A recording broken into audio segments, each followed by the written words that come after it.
सीरतुन्नबी सल्लल्लाहु अलैहि वसल्लम के हवाले से जंग मूता के अहवाल का ज़िक्र हुआ था और उसमें हज़रत खालिद बिन वलीद रज़ी अल्लाह तआला अन्हु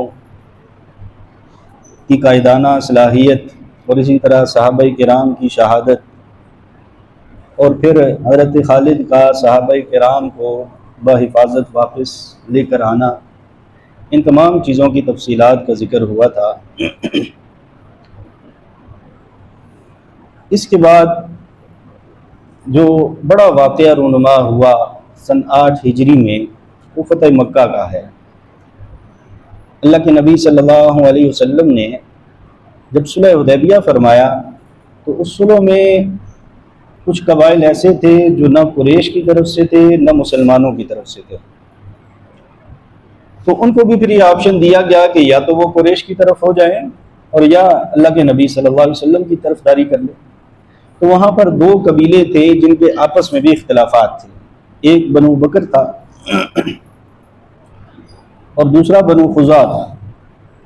बनु बकर ने यह फैसला किया कि वो कुरैश के हलीफ बन जाएंगे, उनके तरफदार बन जाएंगे, और जो बनु खुज़ा थे उन्होंने ये फैसला किया कि वो, क्योंकि अब्दुल मुत्तलिब से भी उनका एक खलीफाना ताल्लुकात थे, तो अब ये कुरैश में एक तकसीम हो गई कि मुशरिकीन उधर चले गए और अल्लाह के नबी सल्लल्लाहु अलैहि वसल्लम मदीना तशरीफ़ ले आए। तो बनु खुज़ा ने फैसला किया कि हम कुरैश का इंतखाब नहीं करते, बनु बकर उनकी तरफ चले गए तो हम अल्लाह के नबी सल्लल्लाहु अलैहि वसल्लम के हलीफ बनेंगे। अब मामला ये हुआ कि इन दोनों कबीलों की आपस में लड़ाई हुई और बनु बकर जो कि कुरैश के हलीफ वाले लोग थे, उनमें से चंद लोग उठे और उन्होंने बनु खुज़ा के लोगों को कत्ल कर दिया और कुरैश के भी कुछ लोग इसमें शामिल हुए। अब ये चूंकि बनु खुज़ा का जो कबीला था ये अल्लाह के नबी सल्लल्लाहु अलैहि वसल्लम के खलीफ थे, तरफदार थे, उनके साथ उनका मुआहिदा था कि हमारी उसके साथ जंग है जिसकी आपके साथ जंग है, हमारी उसके साथ सुलह है जिसकी आपके साथ सुलह। तो अब ये 40 लोगों का वफ्द ये अल्लाह के नबी सल्लल्लाहु अलैहि वसल्लम की खिदमत में हाजिर हुआ। हालांकि ये मुसलमान नहीं है, इसके बावजूद जब ये लोग अल्लाह के नबी सल्लल्लाहु अलैहि वसल्लम के पास गए तो अल्लाह के नबी सल्लल्लाहु अलैहि वसल्लम ने फरमाया कि ये मजलूम हैं, और फरमाया अगर हम इनकी मदद ना करें तो अल्लाह हमारी मदद आसमानों से रोक देगा। तो मजलूम की मदद और नुसरत करना कितना बड़ा अमल है। हुजूर ने कितनी बड़ी बात इरशाद फरमाई। अल्लाह के नबी सल्लल्लाहु अलैहि वसल्लम ने उनसे सारी तफसीलात ली कि क्या बनु बकर के पूरे कबीले का ये फैसला था, पूरे कुरैश का फैसला था या चंद लोगों का फैसला था। जब सारी तफसीलात सामने आई तो ये मामला सामने आया कि ये उस कबीले की एक लड़ी थी, उसके कुछ लोगों ने ये हमला किया। तो अल्लाह के नबी सल्लल्लाहु अलैहि वसल्लम ने फिर भी नरमी इख्तियार फरमाई और कुरैश को 3 ऑप्शन दिए। फरमाया या तो दियत दी जाए, या फिर जिन कभी उस बनु बकर के कबीले के जिस लड़ी ने इन पे हमला किया उनसे ये मुआहिदा तुम हटा दो, फिर हम जाने और वो जाने। और तीसरा ऑप्शन ये है कि ये जो सुलह हुदैबिया हुई इस सुलह को खत्म कर दो, इस एग्रीमेंट इस मुआहिदे को खत्म कर दो। अब कुरैश ने कहा हम तो दियत भी नहीं देंगे, ना ही हम उन लोगों से किता ताल्लुकी करते हैं, उन लोगों को अकेला छोड़ते हैं जिन्होंने हमला किया। तो बाकी पीछे तीसरा ऑप्शन बच गया कि अब हमारा और आपका 10 साल का जो मुआहिदा था अमन का, वो मुआहिदा अब क्या हो गया जी, खत्म हो। अल्लाह के नबी सल्लल्लाहु अलैहि वसल्लम के पास जब ये बात पहुंची तो अल्लाह के नबी सल्लल्लाहु अलैहि वसल्लम ने सहाबाए किराम रिज़वानुल्लाहि तआला अजमईन को हुक्म दिया कि अब तैयारी करो। उधर कुरैश बड़े परेशान हो गए कि हमने मुआहिदा तो ख़त्म कर लिया, लेकिन जंग मूता की तफसीलात तो उनके पास पहुंची थी। हज़रत खालिद का 3000 का लश्कर और 2 लाख का मुकाबला करके वापस आया था।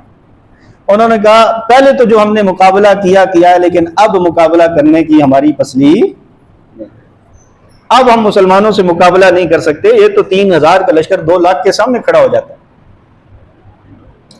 फिर हज़रत अबू सुफियान रज़ी अल्लाह ताला जो भी मुसलमान नहीं हुए थे, अभी तक इस्लाम में दाखिल नहीं हुए, क्योंकि वो कुरैश के सरदार थे, तो उन्होंने फिर ये फैसला किया कि अबू सुफियान को भेजा जाए और ये जाकर अल्लाह के नबी सल्लल्लाहु अलैहि वसल्लम से बात करें। अल्लाह के नबी सल्लल्लाहु अलैहि वसल्लम की खिदमत में हाजिर हुए जनाब अबू सुफियान, और अल्लाह के नबी सल्लल्लाहु अलैहि वसल्लम से बात करना चाहिए, लेकिन अल्लाह के नबी सल्लल्लाहु अलैहि वसल्लम ने उनको किसी बात का कोई जवाब नहीं दिया। मतलब कि अब हम दोबारा इस माहिदों को बहाल नहीं करेंगे। जब एक बार तुम लोगों ने तोड़ दिया तो आज बहाल करो तो कल फिर तोड़ दोगे, परसों फिर तोड़ दोगे। तो अल्लाह के नबी सल्लल्लाहु अलैहि वसल्लम ने उनको इग्नोर किया, उनकी किसी बात का जवाब नहीं। अब हजरत अबू सुफियान की बेटी उम्मे हबीबा अल्लाह के नबी की ज़ौजा हैं। अबू सुफियान रात कहाँ गुजारे? तो रात गुजारने अपनी बेटी के घर चले गए।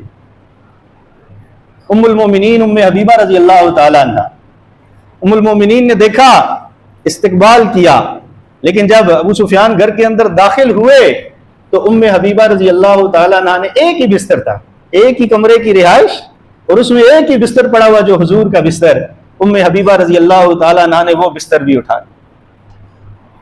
अबू सुफियान के पांव के नीचे से तो जमीन निकल गई। कहने लगे, बेटी, जब बाप आते हैं तो बेटियां तो इस्तकबाल करती हैं और नए नए बिस्तर बिछाती हैं, और तुमने बिछा बिस्तर भी बाप के लिए उठा लिया। उम्मे हबीबा रजी अल्लाह तआला अन्हा ने जवाब दिया कि अब्बा जान, आप भले मेरे वालिद हैं लेकिन आप मुशरिक हैं और इस बिस्तर की निस्बत रसूलुल्लाह सल्लल्लाहु अलैहि वसल्लम के साथ है। आपका नापाक वजूद मेरे प्यारे पैगंबर सल्लल्लाहु अलैहि वसल्लम के बिस्तर पे आए, ये मैं बर्दाश्त नहीं कर सकता। देखने वाले सुनने वाले तो ये भी कह सकते हैं कि नाउजुबिल्लाह ये तो बड़ी तफरीक डाल दी गई है जी, ये तो बड़ी तफरीक डाल दी गई कि बाप और बेटी को जुदा कर दिया गया। हाँ, जुदा किया गया, ये तफरीक डाली गई। क्यों? क्योंकि ये तफरीक डाली है इस्लाम ने। ये किसने डाली है? इस्लाम। इस्लाम का जो हुक्म है उसके आगे हमारी अकल के घोड़े नहीं दौड़ सकते। ये इस्लाम है जिसने बाप को बेटे से जुदा किया, माँ को बेटे से जुदा किया, भाई को भाई से जुदा किया। इस्लाम नहीं किया, लेकिन किसके लिए किया? अल्लाह के लिए किया। अल्लाह के लिए मिलना भी बाइस बरकत और सवाब है, और अल्लाह के लिए जुदा होना भी बाइस बरकत और बाइस सवाब। तो बाहर कैफ अबू सुफियान को बड़ा धचका लगा कि ये कितने बदल गए लोग। तो अपनी बेटी से कहने लगे, बेटी, तू तो पहले खैर ही खैर में थी, यानी तेरे बड़े अखलाक होते थे और बड़ा तू मेरी इज्जत करती थी, बड़ा एहतराम करती थी सबका, और अब तो तू शर की तरफ आ गई है। तो उम्मे हबीबा रजी अल्लाह तआला अन्हा ने बड़ा खूबसूरत जवाब दिया। फरमाया, नहीं अब्बा जान, पहले मैं जुल्मात में थी, अंधेरों में थी, और अब मैं इस्लाम में और रोशनी में दाखिल हो चुकी। मैं पहले शर में खैर में नहीं थी, मैं अब खैर में हूं। मैं अब शर में नहीं हूं, मैं पहले शर में थी, अब मैं खैर की तरफ आ गई। अबू सुफियान फिर मस्जिद नबवी में गए। अल्लाह के नबी सल्लल्लाहु अलैहि वसल्लम ने कोई बात ना सुनी। तो अबू सुफियान को भी मालूम था कि अल्लाह के नबी सल्लल्लाहु अलैहि वसल्लम के बाद जो सबसे ज्यादा फजीलत वाली शख्सियत है वो हजरत अबू बकर है।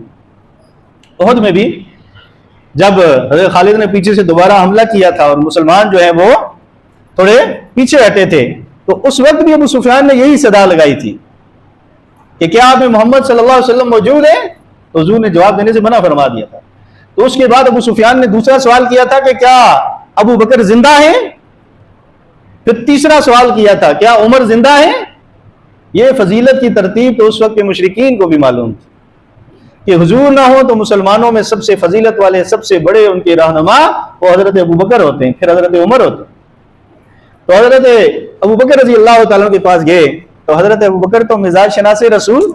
फरमाया, अबू सुफियान कैसी बातें करते हो, हुजूर जवाब ना दें और अबू बकर जाए फिर हुजूर के पास सिफारिश लेकर? ये तो नहीं हो सकता, ये तो ऐसा मामला नहीं है कि सिफारिशें करते हैं फिर। हम तो हुजूर के लबों को देखते हैं, हम तो हुजूर की आंखों के इशारे को देखते हैं, उसके बाद हम सिफारिशें नहीं करते, उसके बाद हम अमल करते हैं। जब हुजूर को इरादा फरमा लें तो उसके बाद फिर हम हुजूर को कोई सिफारिश नहीं कर सकते। अबू सुफियान हजरत उमर के पास चले गए, कहा कि हुजूर से बात करें, सुलह करते हैं, दोबारा कुरैश को अमान दी जाए। फरमाया, कुरैश की अमान की बात करते हो? खुदा की कसम, अगर तुम्हें मदीना में अमान ना मिली होती तो मैं तुम्हें यहीं पे खत्म कर देता। कुरैश को अब किस चीज की अमान? उन्होंने तो खुद मुआहिदा तोड़ दिया। तो फिर हजरत अली रजी अल्लाह तआला अन्हु के पास गए और हजरत अली रजी अल्लाह तआला अन्हु ने उनको मशवरा दिया कि आप मस्जिद नबवी में जाएं और मस्जिद नबवी में जाकर आप ऐलान कर दें कि हमारी तरफ से मुआहिदा दोबारा बहाल है। तो ये तो आप सोचे ही ना कि आपकी तरफ से कोई सिफारिश लेकर हुजूर के पास जाए। क्योंकि हुजूर किसी से मुंह फेर लें तो सहाबा तो उसकी तरफ फिर दोबारा देखते भी नहीं है, ये सहाबा हैं। तो जनाब अबू सुफियान गए, मस्जिद नबवी में ऐलान किया कि कुरैश की तरफ से हम मुआहिदे को दोबारा बहाल करते हैं। ना हुजूर ने जवाब दिया, ना सहाबा ने जवाब दिया। अबू सुफियान वापस मक्का तशरीफ ले गए, चले गए। अल्लाह के नबी सल्लल्लाहु अलैहि वसल्लम सहाबा को फरमाने लगे कि तैयारी करो। अब एक अजीब वाक़या रुनवा हो, अजीब वाक़या। वो ये हुआ कि एक सहाबी रसूल हज़रत खातिब बिन अबी बलता रज़ी अल्लाह तआला अन्हु, उन्होंने देखा कि अल्लाह के नबी ने ऐलान फरमा दिया कि तैयारी करो, अब ज़ेरें जमा करो, घोड़े तैयार करो, अपनी तलवारें तेज करो, नेज़े बनाओ, तीर बनाओ, तीर कमान बनाओ, तैयारी करो जिहाद की। तो उन्होंने कहा कि अगर तो मुसलमान मक्का पे हमला करें तो मेरा तो वहां पे कोई ऐसा जानने वाला नहीं है, क्योंकि ये बाहर से आए थे। तो फरमाया कि मेरे घर वालों को तो कुरैश बड़ी तकलीफ देंगे, बीवी बच्चों को। तो इन्होंने एक खत लिखा और कुरैश को इत्तला दी कि अब तुम्हारी तरफ अल्लाह के नबी सल्लल्लाहु अलैहि वसल्लम जिहाद के लिए आ रहे। अल्लाह के नबी तो अल्लाह के नबी हैं। अल्लाह के नबी सल्लल्लाहु अलैहि वसल्लम को फरिश्ते के जरिए ये बताया गया कि आपके एक सहाबी ने कुरैश की तरफ ये खत एक औरत के हाथ भेज दिया। अल्लाह के नबी ने फौरन हजरत अली, हजरत जुबैर, हजरत मिक़दाद रज़ी अल्लाह तआला अन्हुम अजमाइन इनको फौरन भेजा और जगह भी बताई, और मैं तुम यहाँ से सफर करो और जब तुम वहां पहुंचोगे तो देखोगे वहां आगे वो औरत मतलब है कि पड़ाव डाला होगा उसने, वो रेस्ट कर रही होगी, आराम कर रही होगी। वहां पहुंचो, वहां पे वो औरत है और उससे वो खत लेकर वापस आओ। जब उसके पास गए तो उस औरत ने कहा मेरा सामान चेक करो, मेरे हाथ चेक करो, मेरे कपड़े देखो, जेबें चेक करो, मेरे पास तो कोई खत मौजूद नहीं है। सहाबा को लोगों की बातों पे यकीन नहीं होता था, किसकी बात पे यकीन होता था? किसकी बात पे यकीन होता था? वो बोलो ना यार, जुबान से तो कह रहे हो। अल्लाह के रसूल की जुबान पे किस पे यकीन होता था? अल्लाह के रसूल की जुबान पे यकीन होता था। आज हमें अल्लाह के रसूल की जुबान पे यकीन नहीं है और नाउजुबिल्लाह मीडिया पे, सोशल मीडिया पे, प्रोपेगेंडे पे, लोगों की बातों पे हमें 100% यकीन होता है। डॉक्टर बता दे ये काम करोगे तो बीमारी बढ़ जाएगी, हम वो काम छोड़ देते हैं। और हुजूर फरमाए गाने ना सुना करो, मौसीकी ना सुना करो, इससे निफाक बनता है दिलों में। हम हुजूर की बात का यकीन नहीं करते। लोगों की बातों का यकीन है, डॉक्टर की बात का यकीन है, इंजीनियर की बात का यकीन है, लेकिन अल्लाह के रसूल सल्लल्लाहु अलैहि वसल्लम की बात का मुझे और आपको यकीन है। तो सहाबा को तो यकीन था। फरमाया कभी ऐसा हुआ नहीं कि हमारे हुजूर ने झूठ बोला हो, तो झूठ तो तू ही बोल रही है। हज़रत अली ने फरमाया तू नहीं बताती कि खत कहां है तो हम इससे भी बाज नहीं आएंगे कि तेरे कपड़े उतार के तेरी तलाशी लेंगे कि खत तो हम निकालेंगे। इस पे वो डर गई और उसने अपनी वो चुंडिया खोली बालों की और वहां से उसने जो है वो खत निकाला। खत लाया गया, अल्लाह के नबी सल्लल्लाहु अलैहि वसल्लम के दरबार में पेश किया गया। हजरत उमर रजी अल्लाह तआला अन्हु जलाल में फरमाया हुजूर इजाजत दे इसकी गर्दन उड़ा दूं मैं। अल्लाह के नबी सल्लल्लाहु अलैहि वसल्लम ने फरमाया उमर पहले इससे पूछने दो। हजरत हातिब बिन अबी बलता रजी अल्लाह तआला अन्हु सामने पशेमान, शर्मिंदा, शर्मसार हुजूर की बारगाह में आंसू बहाए बैठे हैं कि मैं किधर जाऊं, ये मैंने क्या किया, मैंने हुजूर को दुख दिया, मैंने हुजूर को तकलीफ पहुंचाई, लेकिन सच बात बताई। फरमाया हुजूर मेरे दिल में ये बात थी कि आपके ऊपर कुरैश तो गालिबाने से रहे, बदर में अल्लाह की मदद देखी, उहद में अल्लाह की मदद देखी, हुनैन में अल्लाह की मदद देखी, सुलह हुदैबिया के बाद ये सारे मामलात अल्लाह की मदद देखी, तो कुरैश तो आप पे गालिब आने से रहे, गालिब तो आप ही रहेंगे, अल्लाह ही रहेगा, अल्लाह का रसूल ही रहेगा। मुझे सिर्फ ये था कि मैं उन तक ये खबर पहुंचा दूंगा और इसके बदले में जब आप वहां पे उनके पास जाएंगे, हमला होगा, तो वो मेरे बीवी बच्चों को कोई नुकसान नहीं पहुंचाए। हुजूर नबी करीम सल्लल्लाहु अलैहि वसल्लम ने इरशाद फरमाया हातिब बिन अबी बलता ने सच कहा। हजरत उमर हैरान रह गए। हजरत उमर ने फिर फरमाया हुजूर किया तो उसने गलत है, इसकी तो गर्दन उड़ानी चाहिए। तो अल्लाह के नबी सल्लल्लाहु अलैहि वसल्लम ने इरशाद फरमाया उमर ये बदरी सहाबा में से है और बदरी सहाबा की अल्लाह ने अगले पिछले गुनाहों को माफ फरमा दिया। कितनी बड़ी गलती। लेकिन बदरी सहाबी है, तो हुजूर ने क्या इरशाद फरमाया कि अल्लाह ने इसकी अगले पिछले गुनाहों की क्या कर दी है, मग़फ़िरत फरमाई। सहाबा को आमाल की बुनियाद पे ना तोला करो। तवज्जो से सुनो ये जुमला, सहाबा को उनके आमाल की बुनियाद पे ना तोला करो, उनको सहाबियत की नजर से देखा करो। क्योंकि उनसे जब भी कोई गलती हुई, जब भी कोई मामला हुआ, उनसे सुस्ती हुई, कमी हुई, कोताही हुई, अल्लाह ने बराह रास्त उनके लिए माफी का ऐलान फरमाया। और अगर अल्लाह ने माफी का ऐलान नहीं फरमाया तो रसूलुल्लाह सल्लल्लाहु अलैहि वसल्लम ने उनके लिए माफी का ऐलान फरमाया। बाप मर जाए ना, 1000 गलतियां हों, फिर भी बाप की गलतियों पे कोई जुबान नहीं निकालती। अल्लाह और उसके रसूल ने सहाबा को महफूज फरमाया, सहाबा की हिफाजत फरमाई। वो ऐसे कि सहाबा किराम के गुनाहों को माफ फरमाया और वह कुल्लम वअदल्लाहुल हुस्ना फरमाया।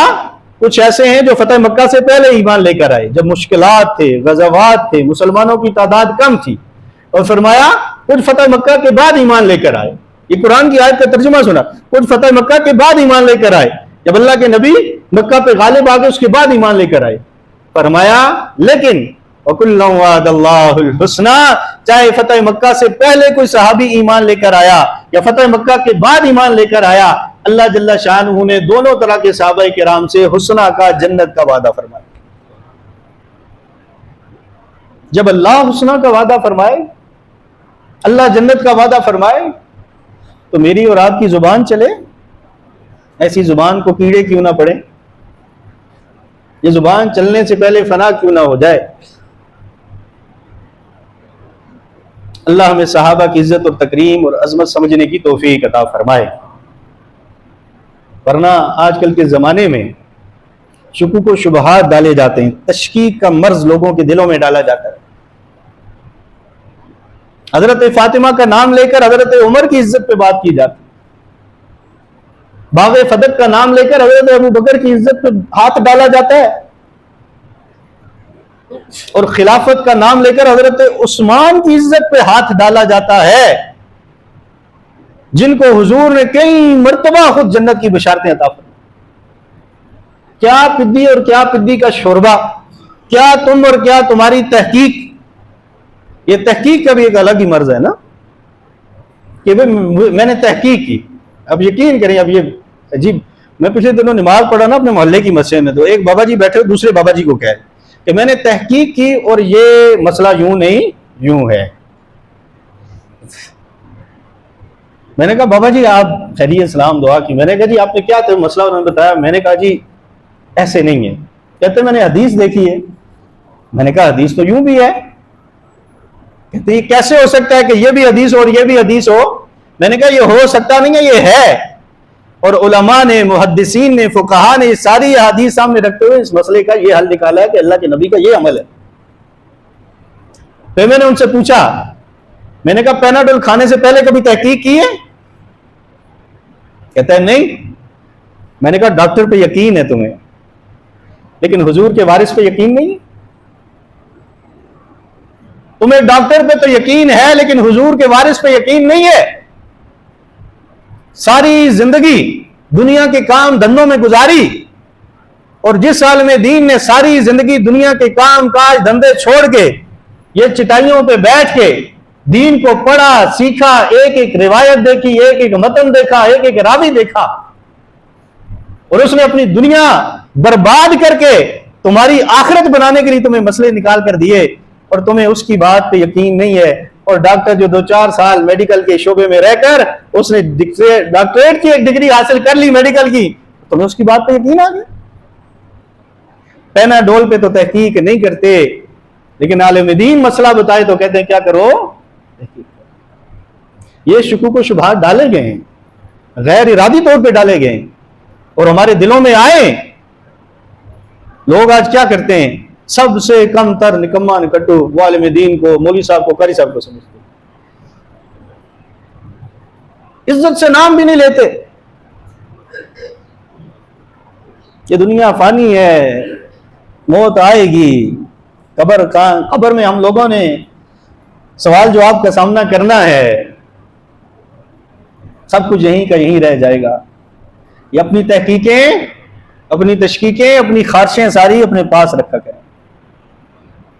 अल्लाह और उसके रसूल, सहाबा किराम, कुरान करीम, मसाजिद, मदारिस, शायर इस्लाम, हमेशा इनका अदब किया करें, इज्जत किया करें, एहतराम किया करें। अल्लाह के नबी सल्लल्लाहु अलैहि वसल्लम के जो सहाबा किराम हैं, उनकी इज्जत करना, उनकी तकरीम करना, यह फर्ज है, फर्ज ऐन है। क्यों? क्योंकि उन्होंने अल्लाह के नबी सल्लल्लाहु अलैहि वसल्लम के साथ वक्त गुजारा, उन्होंने हुजूर का दीदार किया, उन्होंने हुजूर के साथ अपनी निस्बतें कायम फरमाई, रिश्तेदारियां कायम फरमाई। और हमारा ये ईमान है, जिस चीज की भी निस्बत हुजूर के साथ हो जाए, हम उसकी इज्जत और तकरीम करना अपने ऊपर फर्ज ऐन समझते हैं। आज लोगों के पास तबर्रुकात होते हैं, कोई कहता है ये वो बाल है जो नबी करीम सल्लल्लाहु अलैहि वसल्लम की तरफ उसकी निस्बत की जाती है, लोग इज्जत करते हैं, तकरीम करते हैं।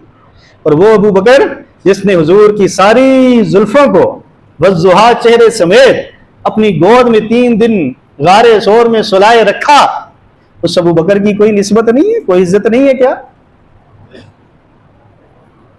आज आपके इस इस्लामाबाद में ये बात कहते हुए मुझे शर्म आ रही है, हया आ रही है।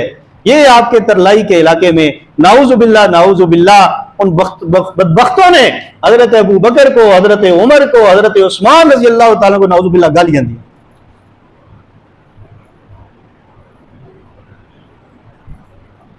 ये पाकिस्तान के अंदर, इस्लामी जमहूरिया पाकिस्तान के अंदर, वो अबू बकर जो सबसे पहले ईमान लेकर आया, वो अबू बकर जो अल्लाह के रसूल के सुसर हैं, वो अबू बकर जिनको अल्लाह के नबी ने खुद अपने मुसल्ले पे खड़ा किया, 17 नमाजें हजरत अबू बकर को अल्लाह के नबी ने अपनी जिंदगी में पढ़वाई कि तुम इमाम बनो।